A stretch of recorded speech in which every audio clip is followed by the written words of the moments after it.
বিজনেসের করাপশন এমন এমন জায়গাতে ঢুকে গেছে আপনি কন্ট্রোল করতে পারতেছেন না।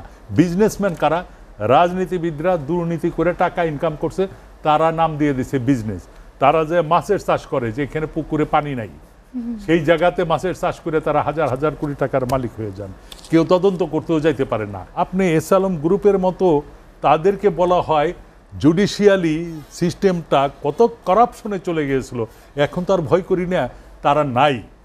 যার জন্য তারা থাকলে হয়তো কোর্টে ডাকতো যে আপনি এটা কোর্টকে কনডেম করছেন।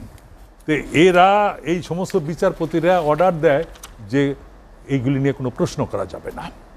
আমরা কোথায় গেছি, কোথায় আছি, আপনি কি বিজনেস করবেন? আনোয়ার হোসেন, আনোয়ার ভাই, যেটা নিয়ে আলোচনা করছিলাম, ব্যবসা বাণিজ্যের কথা বলছিলেন আপনি, যে ব্যবসায়িক সব ক্ষেত্রেই কি একটা নিয়ন্ত্রণ ব্যবস্থা তৈরি হয়েছিল কিনা? আপনার ব্যবসায়ীরা আজ বলছেন যে আপনারা অনেক কথা বলতে চেয়ে বলতে পারেননি, আসলে কি ধরনের বাধার সম্মুখীন হতেন তখন? ধন্যবাদ। অ্যাকচুয়ালি ব্যবসাটা হলো তো ইকোনমিক্যাল ডেভেলপমেন্টের জন্য প্রধান সহায়ক ব্যবসা বাণিজ্যটাই। তো আপনি যদি দেশের ব্যাংকিং ব্যবস্থা যেটা দিয়ে হলো বিজনেসটা চলে, মানি সার্কুলেশন হয়, সেটা যদি ক্লাবস করে যায়, আপনি 30টার মতো প্রায় 25 থেকে 30টা ব্যাংক দিলেন আপনার সরকার এসে, এবং দিলেন কাদের? যাদের ব্যবসা বাণিজ্য ওই রকম নাই।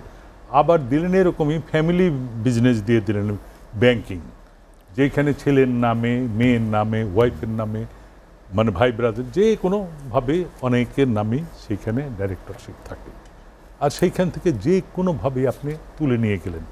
আজকের প্রথম আলোতে নিউজ শুধু ইসলামী ব্যাংক থেকে 50,000 কোটি টাকা তুলে নিয়েছে এস আলম গ্রুপ। তো এই যে 50,000 কোটি টাকা, এটা তো নিয়ে চলে গেছেন, রিপোর্টগুলি আসতেছে। এখন আপনি বলেন যেই টাকাগুলি ব্যাংকে ছিল সেইটা যদি বাংলাদেশের ভিতরে ইনভেস্ট হইতো, তাহলে আপনি ধরেন 20 লাখ করে 25 লাখ করে যদি স্মল অ্যান্ড কটেজ ইন্ডাস্ট্রি এই সমস্ত জায়গাতে ইনভেস্ট করতো, সেইখানেরও দুস্থ যারা আছেন বা গরিব টাইপের যারা আছেন, যারা ওই টাকাগুলি নিয়ে ভালো ভালো খামার করতে পারতেন, ছোট ছোট কটেজ ইন্ডাস্ট্রি করতে পারতেন, বিভিন্ন হস্তশিল্প করতে পারতেন, অন্য অন্য কাজগুলি করতে পারতেন, তাদের দিয়ে এক এক সাথে অনেকগুলি লোক কাজ সেখানে তৈরি করতে পারতো। এটাতে হয়তো কি ইকোনমিও উপর দিকে উঠতো, ডেভেলপও হইতো আমাদের। কিন্তু দেখা গেল যে লক্ষ লক্ষ কোটি টাকা আমরা কম বেশি যেগুলিকে জানি, মোটামুটি শুনেছি, সেইটাতে প্রায় 9 লক্ষ কোটি টাকা দেশের বাইরে পাচার হয়ে গেছে। 9 লক্ষ কোটি টাকা বাইরে থেকে আপনি ইন্টারেস্টে টাকা এনেছেন, ফরেন কারেন্সি এনে এই দেশে বিভিন্ন ডেভেলপমেন্ট কাজ করেছেন। সেই ডেভেলপমেন্টের কাজগুলিতে সবগুলিতে দুর্নীতি। 1 টাকার জিনিস আপনি 5 টাকায় করছেন। 1000 কোটি টাকার যেইটা করার কথা সেইখানে আপনি করেছেন 5000 কোটি টাকায়, আর বাদ বাকি টাকাগুলি লুটপাট হয়ে গেছে। তো এই রকম অবস্থায় এই দেশে কিভাবে বিজনেস ডেভেলপ করবে? আপনার ইলেকট্রিসিটি ঠিকভাবে দিতে পারেন না, ইলেকট্রিসিটির দাম বাড়িয়ে দিয়েছেন, কেমনি বিজনেস ইন্ডাস্ট্রি কেমনি গ্রো করবে? আপনার ইম্পোর্ট করতে পারেন না, র ম্যাটেরিয়ালস ইম্পোর্ট করবেন এক্সপোর্টের জন্য, সেইগুলো পারতেছেন না দিনে। কিন্তু এটার দিকে আপনার কোনো লক্ষ্য নাই, খেয়াল নাই। আপনি এস আলম গ্রুপের মতো তাদেরকে বলা হয় জুডিশিয়ালি সিস্টেমটা কত করাপশনে চলে গিয়েছিল, এখন তো আর ভয় করি না, তারা নাই। যার জন্য তারা থাকলে হয়তো কোর্টে ডাকতো যে আপনি এটা কোর্টকে কনডেম করছেন। তো এরা এই সমস্ত বিচারপতিরা অর্ডার দেয় যে এইগুলি নিয়ে কোনো প্রশ্ন করা যাবে না। আমরা কোথায় গেছি, কোথায় আছি, আপনি কি বিজনেস করবেন? আমাদের এইখানে আমার যে সেক্টর, সেই সেক্টরে আমি প্রেস কনফারেন্স করে বলেছি, সেই সেক্টরে প্রায় 94,000 কোটি টাকা এই দেশ থেকে পাচার হয়ে যাচ্ছে হুন্ডির মাধ্যমে, স্মাগলিং হয়ে আসতেছে, গোল্ড আসতেছে, ডায়মন্ড আসতেছে। কিন্তু জানে না, আমরা জানি, পুলিশও জানে, পুলিশের বিশেষ বিশেষ বাহিনী জানে, কিন্তু তারা ম্যানেজ হয়ে যাচ্ছে। এয়ারপোর্ট দিয়ে ঢুকতেছে, ম্যানেজ হয়ে যাচ্ছে, দুবাইতে যায়। বা আপনি এমন একটা ঘটনা আপনি বলি যে এমন কিছু লোক আছে এখানে, তারা ব্যাংকক যায়, ব্যাংকক যে হসপিটালে ওঠে, সেই জায়গার ছবি তুলে, তারপরে সে ওইখান থেকে চলে যায় দুবাই। দুবাইতে গেলে সিল ঠিল দিতে হয় না, পাসপোর্টে কোনো সিল পড়ে না। ওইখানে থেকে গোল্ড 50 কেজি 100 কেজি এরকম বুকিং দিয়ে দেয়, ওইগুলি চলে আসে। ওই দুবাই থেকে যায় আবার ব্যাংককে যায় আবার ছবি তুলে এই দেশে আসে, সবাই মনে করে যে ব্যাংককে গেছে ট্রিটমেন্টের জন্য, কিন্তু গেছে ওই কাজের জন্য। এইগুলো জানে, কিন্তু এই বিভিন্ন অর্গানাইজেশনের যারা দায়িত্বে আছেন এরা কিন্তু জানেন, বুঝেন, কিন্তু ওই ম্যানেজ করে চলে। আর তারাই দেখবেন যে টুপি দাড়ি পরে মানে ওমরা করতে গেছেন বছরে 4 বার করে, আল্লাহওয়ালা লোকেরা। এরকম অনেক আছে, শুধু এই টুপি দাঁড়িয়ালো না, বিভিন্ন রকমের বিভিন্ন সম্প্রদায়ের লোক আছে এগুলির সাথে।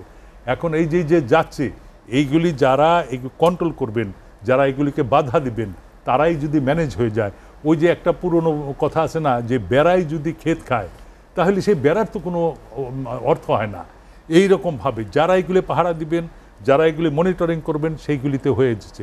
অর্থাৎ বিজনেসের কারাপশন এমন জায়গাতে ঢুকে গেছে, আপনি কন্ট্রোল করতে পারতেছেন না। বিজনেসম্যান কারা? রাজনীতিবিদরা দুর্নীতি করে টাকা ইনকাম করছে, তারা নাম দিয়ে দিছে বিজনেস। তারা যে মাছের চাষ করে, যে এখানে পুকুরে পানি নাই, সেই জায়গাতে মাছের চাষ করে তারা হাজার হাজার কোটি টাকার মালিক হয়ে যান। কেউ তদন্ত করতেও যাইতে পারে না। বেনজিরের মতো লোক, যে পুলিশের আইজি ছিলেন, সে ছিলেন কিসের র্যাবের ডিজি ছিলেন, সেইখানে ক্লিং করছেন, তার মুখের যে ভাষা, তার ভাব খানা এরকম ছিল যে এই দেশের একটা মানে সেকেন্ড ম্যান সে ছিলেন, কারো কাছে জবাব। আমি আরো শুনবো আপনার কাছে। এইরকম ভাবে দেশটা চলছে, যার জন্য আপনি বিজনেসম্যানরা বিজনেস করার সুযোগটা কোথায় পাচ্ছেন? বাবুল ভাই বলছিলেন যে তারুণ্যের শক্তিটাকে কাজে লাগাতে হবে।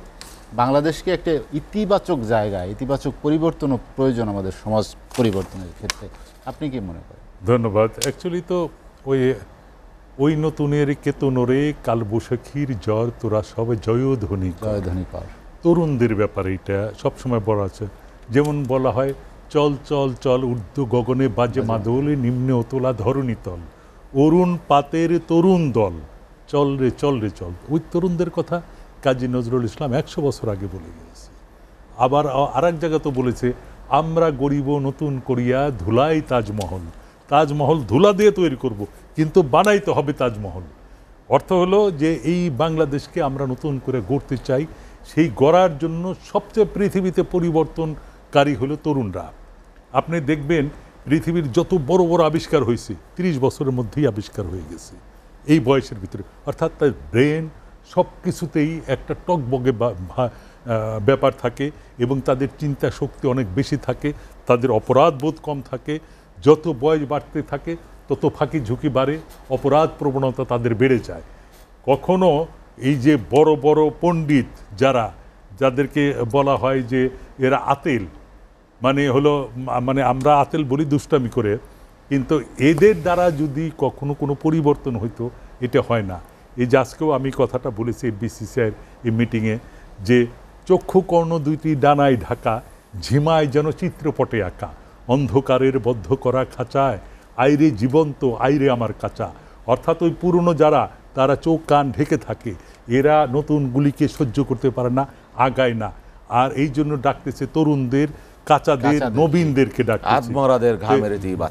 হ্যাঁ, ওদেরকে আমাদের এখন এই বাংলাদেশ গড়ার জন্য এই যে স্টুডেন্ট যেটা হইল, এই স্টুডেন্টদের আমি স্যালুট জানাই। সত্যি দেখেছি, আমিও তো স্টুডেন্ট, সবাই আমরা স্টুডেন্ট ছিলাম, তখন ছিল আমাদের টকবগে ফুটতো, এইরকম টকবগেই চলে সব কিছুতেই আমাদের মধ্যে।